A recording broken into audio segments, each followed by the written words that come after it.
Phone call list ఆధారంగా ఎలా చేస్తారు మీరని కోర్టే ప్రశ్నించింది.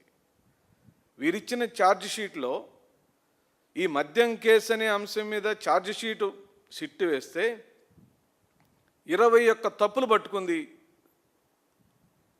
గౌరవ న్యాయస్థానం వారు. ఏమిటా ఈ తప్పులు తడకేమిటి? ఎలా లింకు చేస్తావు? ఫోన్ కాల్స్లో ఉన్న వాళ్ళందరినీ ఎలా తీసుకొస్తావు? ఒక్క ఆధారం సాంకేతికపరమైన స్థిరమైన ధృవీకరించిన ఆధారం ఒక్కటైనా ఉందా అని అడిగితే అక్కడెక్కడో డబ్బులు దొరికినాయండి, ఫామ్ హౌస్లో డబ్బులు దొరికినాయండి, లేకపోతే పలానా సినిమా యాక్టర్తో ఫ్లైట్లో జర్నీ చేశారండి, కాబట్టి ఇతను ఇదిగో డబ్బులు లెక్క పెడుతూ పలానా వీడియోలో ఇతను ఉన్నాడండి, ఇతను పలానా భాస్కర్ రెడ్డి గారికి సంబంధికుడండి, లేకపోతే ఓఎస్డి కృష్ణమోహన్ రెడ్డి గారికి ఫోన్ చేశారండి, లేదా ధనుంజయ రెడ్డి గారికి ఫోన్ చేశాడని ఈ డొంక తిరుగుడు సిట్ యొక్క దర్యాప్తు అంశము పూర్తిగా లోపభూయిష్టంగా మారిపోయింది. ఎక్కడ కూడా ఓ రాజకీయ పార్టీలో స్వయానా మాజీ ముఖ్యమంత్రి గారికి అత్యంత సన్నిహితుల మీద నువ్వు ఒక పోలీసు చర్య చేయబోయే ముందు, వారిని కస్టడీలోకి తీసుకోబోయే ముందు 90 రోజుల పాటు వారిని జైల్లో పెట్టిన తదుపరి కూడా నువ్వు ఛార్జ్ షీట్ వేసే విషయంలో ఒక్క చోటైనా కూడా ఓఎస్డి కృష్ణమోహన్ రెడ్డికి, ధనుంజయ రెడ్డికి, బాలాజీ గోవిందప్పకి ఇదిగో ఇక్కడ సంబంధం ఉందని నువ్వు నిరూపించగలిగావా? సిట్ అధికారులు మేము అడుగుతున్నాం. ఎందుకు మీరు చంద్రబాబు నాయుడికి జేబు సంస్థగా మారిపోయారని చెప్పి అడుగుతున్నాం. ఇది అన్యాయం కదా. ఓ రాజకీయ పార్టీగా మీకు మాకు విధానపరమైన సాంప్రదాయమైన రాజకీయాలు చేయడానికి మేము ఎప్పుడు సిద్ధం. మాకు భయమే లేదు. నారా చంద్రబాబు నాయుడిని రాజకీయంగా ఎదుర్కోవటానికి వైఎస్ఆర్ కాంగ్రెస్ పార్టీకి శ్రీ వైఎస్ జగన్మోహన్ రెడ్డి నాయకత్వంలో ఎదుర్కోవటానికి ఏ భయము లేదు. అందుకే నువ్వు నన్నో లేకపోతే నా కిందుండే కార్యకర్త స్థాయి వాళ్ళని భయపెట్టడానికి పోలీసు జులాన్ని ప్రవేశిస్తున్నారు. ఇదే ఈ సిట్టు చేస్తుంది. ఈ రోజున చిట్ట చివరికి మీరు ఎక్కడికి వచ్చారంటే మా కుటుంబాల దగ్గరకు వచ్చారు. అది ఘోరమైన తప్పిదం. నారా చంద్రబాబు నాయుడు యొక్క నాయకత్వంలోని ఈ సిట్ అధికారులు గౌరవప్రదంగా ఏ ఒక్కరోజు మచ్చ లేకుండా ఉభయ రాష్ట్రంలో, ఉమ్మడి రాష్ట్రంలో అయినా, ప్రత్యేక ఆంధ్రప్రదేశ్లో అయినా ధనుంజయ రెడ్డి గారికి కానీ, ఓఎస్డి కృష్ణమోహన్ రెడ్డి కానీ ఎక్కడైనా నేర చరిత్ర ఉందా అని అడుగుతున్నాం. ఓ ముఖ్యమంత్రి గారికి అత్యంత సన్నిహితంగా విలువలు కలిగిన ఆఫీసర్లుగా పనిచేసిన వాళ్ళని అక్రమంగా 90 రోజుల పాటు బంధించి చిత్రహింసలు పాలు చేసి పైనుంచి డ్రోన్ కెమెరాలతో షూట్ చేయటం, అపహాస్యం చేయటం, నేరస్తులను బాగా దగ్గరకు పంపించి వాళ్ళని భయభ్రాంతులు చేసే విధంగా చేయటం లాంటి దుశ్చర్యలను తీవ్రంగా ఖండిస్తుంది ఇప్పటికైనా వైఎస్ఆర్ కాంగ్రెస్ పార్టీ. మీకు మాకు ఎక్కడ తేడా వచ్చింది? నీ హయాంలో 2014-19 కాలంలో నారా చంద్రబాబు నాయుడు ప్రత్యేక ఆంధ్రప్రదేశ్కు తొలిసారిగా ముఖ్యమంత్రి అయినప్పుడు తీసుకురాబడిన మద్యం విధానం పైన ఇప్పటికీ మేము వ్యతిరేకతమే. ఎందుకంటే నువ్వు మద్యాన్ని ఏరులై పారించావు. ఈ రాష్ట్రంలో బెల్ట్ షాపులో ఊరికొకటి పెట్టేశావు, అవసరమైతే వీధికి ఒకటి పెట్టేశావు, కిళ్ళీ బంకుల్లో, కిరాణా షాపుల్లో ఎక్కడంటే అక్కడ బెల్ట్ షాపులు పెట్టించిన చరిత్ర నారా చంద్రబాబు నాయుడు. అంత యథేచ్ఛగా బెల్ట్ షాపులు పెట్టి మద్యాన్ని అమ్మకం చేస్తుంటే ఇదేమాత్రం సమంజసం కాదు, ఈ సమాజానికి మంచిది కాదని తెలుసుకున్న ఆనాటి ప్రతిపక్ష నాయకుడైన జగన్మోహన్ రెడ్డి గారు తన పాదయాత్రలో ఈ రాష్ట్రంలోని అక్క చెల్లెళ్లకు అభాగ్యులుగా ఏ రోజుకు ఆ రోజు డబ్బులు సంపాదించుకుని ఆడవాళ్లకు మాట ఇచ్చాడు. నేను వస్తే ఈ మద్యాన్ని కట్టడి చేస్తానని చెప్పాడు. విడతల వారీగా మద్య నిషేధం చేస్తానని చెప్పాడు. ఆ మాట మీదే నిలబడ్డాడు. అందుకే బెల్ట్ షాపులని పూర్తిగా నిర్మూలనం చేశాడు తన అధికారంలోకి వచ్చినప్పుడు.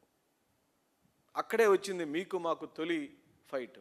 నువ్వేమో రాష్ట్రంలోని పేదవాడి యొక్క జలగల్లాగా వాళ్ళ రక్తాన్ని పీల్చి పిప్పి చేసే వ్యవహారం నీదైతే, ఆ భయంకరమైన మహమ్మారిలో నుంచి బయటికి తీసుకురావడం కోసం ఒక మంచి సంస్కరణతో, ఒక మంచి ప్రయోగంతో జగన్మోహన్ రెడ్డి గారు ఒక ప్రయత్నం చేశాడు. అదే ప్రభుత్వ హయాంలో ప్రభుత్వము మద్యాన్ని అమ్మించే కార్యక్రమం జరిగింది.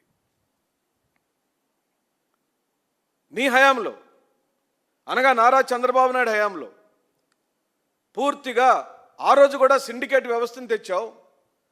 సిండికేట్ వ్యవస్థలో షాపులన్నింటినీ గుంపుగుత్తుగా నీ తెలుగుదేశం పార్టీకి సంబంధించిన వాళ్ళతో దోచుకొని తిన్నావు. మద్యాన్ని ఏర్లై పారిచ్చావు. మంచినీళ్ళైనా వాటర్ బాటిల్స్ అయినా షాపుల్లో దొరకవేమో కానీ కిరాణా షాపులకు వెళ్తే నారా చంద్రబాబు నాయుడు యొక్క హయాంలో 2014-19 కాలంలో బ్రహ్మాండంగా అన్ని షాపులలో లిక్కర్ దొరికేది. అది చూసి ఓర్చుకోలేని జగన్మోహన్ రెడ్డి గారు తన అక్కలకు చెల్లెళ్లకు అన్యాయం జరుగుతుందని ఫీల్ అయ్యాడు.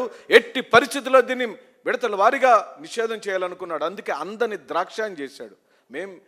మేము ఇక్కడ సైకలాజికల్గా ఎలా చేయొచ్చు, ఒక మద్యం తాగేటువంటి వ్యక్తికి ఇప్పుడిప్పుడే మద్యం తీసివేస్తే అందకుండా చేస్తే పక్క రాష్ట్రంలో కళ్ళే తాగుతాడు కాబట్టి, లేదా కళ్ళు తాగుతాడు కాబట్టి, నాటు సారా తాగుతాడు కాబట్టి అలా చేయకుండా ఉండటానికి ఏం చేయొచ్చని ఆలోచన చేశాడు. మేధావులను కూర్చోబెట్టుకొని ఆలోచన చేశాడు. మానసిక డాక్టర్లను కూర్చొని ఆలోచన చేశాడు. నేను దీన్ని ఎలా కంట్రోల్ చేయాలి, నేను నా అక్కలకు చెల్లెళ్లకు న్యాయం ఎలా చేయాలి, ఈ మద్యాన్ని అతిగా తాగుతున్న వాళ్ళందరినీ ఏ విధంగా నేను కంట్రోల్ చేయాలి అనుకున్నప్పుడు లిమిటెడ్గా మద్యం ఈ రాష్ట్రంలోకి వచ్చింది. ప్రభుత్వమే మద్యం షాపులను నడిపింది. ₹1 ఎక్కువగా మద్యం యొక్క ధర పెరిగింది. ఆనాటి గౌరవ ముఖ్యమంత్రిగా ఉన్న జగన్మోహన్ రెడ్డి గారు ఏం ఆలోచించాడంటే, ₹500 ఒకరోజు సంపాదిస్తే ₹500 షాపుల్లోనే ఖర్చు పెట్టేస్తున్నాడు కదా, తనకి మద్యాన్ని అందుబాటులో లేకుండా చేయాలనుకున్నాడు. అందుకే అందని ద్రాక్షాన్ని చేశాడు. నువ్వేమో చదువుని అందని ద్రాక్షాన్ని చేశావు, ఉపాధిని అందని ద్రాక్షగా చేశావు, ఉద్యోగాలు లేకుండా చేశావు. నువ్వు చేసిన ప్రతి ఒక్కరి చేష్టకు బదులు తీసుకొచ్చిన జగన్మోహన్ రెడ్డిని ఈ రోజున నువ్వు ఈ మద్యం కేసు అనే ఒక చౌకబారు రాజకీయ ఎత్తుగడతో మమ్మల్ని బదనాం చేయాలని చెప్పి చూస్తున్నావు చంద్రబాబు నాయుడు. ఎన్ని రకాల ప్రయత్నాలు చేశావు.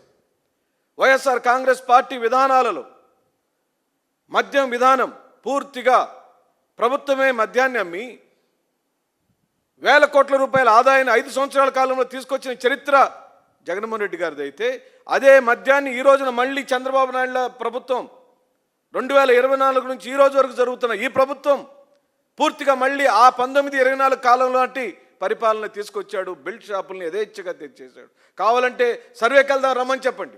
తెలుగుదేశం పార్టీకి సవాల్ చేస్తున్నాం. తెలుగుదేశం పార్టీ ఎమ్మెల్యేలు, మంత్రులు ఎవరైనా రండి, మీరు మీ విధానాలతో ఈ రాష్ట్రంలో కిళ్ళీ బంకులలో కూడా మీరు బెల్ట్ షాపులు నడుపుతున్నారు లేదో నిరూపించి చూపిస్తామని చెప్పంటున్నాం. విచ్చలవిడిగా బ్రాండ్లన్నీ తెచ్చేశారు. చౌకబారు మద్యాన్ని ఏర్లై పారిస్తున్నారు. ఈ రోజున దాన్ని మేము తప్పు పడుతున్నామని ఆ కప్పిపుచ్చుకునడానికి వేసిన ఈ కుప్పిగంతే ఈ లిక్కర్ స్కామ్. ఒక స్కామ్ జరిగితే ప్రభుత్వం దాన్ని ఐడెంటిఫై చేస్తే సిట్ని విచారణకి నియమించే ముందే ఆ సిట్ అధికారులకు తగు విధమైన డాక్యుమెంటేషన్ మా ప్రభుత్వం గత ప్రభుత్వంలో ఇదిగో ఈ విధంగా లోపభూయిష్టంగా జరిగింది, రావాల్సిన ఆదాయం రాలేదు, పోనీ అక్రమంగా డిస్టిలరీలకు పర్మిషన్లు ఇచ్చారు, ప్రభుత్వానికి ఇంత ఆదాయం రావాల్సి ఉంటే ఇంతే ఆదాయం వచ్చిందని ఒక్కచోటు కూడా చెప్పలేదు కదా. ఎందుకంటే ఈ రాష్ట్రంలో మద్యం తయారీ సంస్థలన్నీ నారా చంద్రబాబు నాయుడు హయాంలో ఇచ్చిన పర్మిషన్లే కావాలంటే చర్చకు రమ్మని డిమాండ్ చేస్తున్నాం. ఒక్కటంటే ఒక్క మద్యం తయారీ షాపు ఒక్కటంటే ఒక్కటి కూడా జగన్మోహన్ రెడ్డి గారు పర్మిషన్ ఇవ్వాల. అన్ని కూడా ఉమ్మడి రాష్ట్రంలో నుంచి ఉన్న పర్మిషన్లు. ప్రత్యేక ఆంధ్రప్రదేశ్లో 2014-19 కాలంలో నారా చంద్రబాబు నాయుడు ఇచ్చిన పర్మిషన్లే ఆ షాపులే ఉన్నాయి. ఇంకెక్కడుంది? ఎలా జరిగింది స్కాము? ఎలా జగన్మోహన్ రెడ్డి గారికి కానీ లేకపోతే మిగతా వైఎస్ఆర్ కాంగ్రెస్ పార్టీకి సంబంధించిన నాయకులకు ఏ విధంగా ఈ మద్యం ద్వారా ఆదాయం వచ్చిందో సవివరంగా చెప్పమనే మేము అడుగుతున్నాం. నిన్ను కోర్టు అడిగింది, ఇంకా మీకు సిగ్గు రాలేదు. మీరిచ్చిన ఛార్జ్ షీట్లో, ఆ సిట్ అధికారులు ఇచ్చిన ఛార్జ్ షీట్లో లోపాలు ఉన్నాయని 21 అంశాలను లేవనెత్తి ఈ 21 అంశాలకు మీరు సమాధానం చెప్పమని కోర్టు అడిగింది కదా. ఎందుకు చెప్పరాయా మీరు? ఈ రాష్ట్ర ప్రజలకు సమాధానం చెప్పాలి, న్యాయస్థానానికి సమాధానం చెప్పాలి. మీరు పారిపోతే వదిలే ప్రసక్తి లేదు. ఎందుకు సాధారణంగా బెయిల్ వచ్చే కేసులకు,